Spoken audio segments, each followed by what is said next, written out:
আসসালামু আলাইকুম lovely people. I hope সকলেই ভালো আছেন। চলেন আমি আপনাদের সাথে শেয়ার করি আমার হাজব্যান্ড তার ফ্রেন্ড এবং ফ্যামিলিকে কী করে বিরিয়ানি রান্না করে খাইয়েছেন। অসাধারণ হয়েছে। আর জুম্মার নামাজ পড়ে এসে যদি এক প্লেট দোয়া ওঠা বিরিয়ানি হয়ে যায়, দেখেন না কালারটা কি সুন্দর হয়েছে মাংসর, খুবই সুন্দর। তো এখানে এসে চালটা রেডি করে নিল বিরিয়ানির দমে দেওয়ার জন্য। অসাধারণ সুন্দর। আর বিদেশে যারা থাকেন তারা সবাই তো কম বেশি কুক করতে পারেন, তাই না?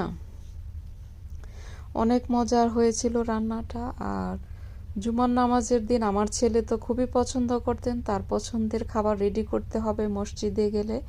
এই ছিল, দেখেন কি সুন্দর কালার। এই তো সে এখন দমে দিবে।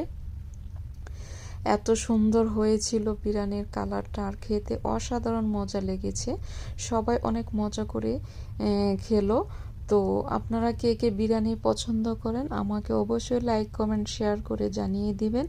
হ্যাঁ, বিরিয়ানি লাভারদের জন্য আমি ডেডিকেট করে দিলাম। সবাই ভালো থাকবেন। আল্লাহ হাফেজ।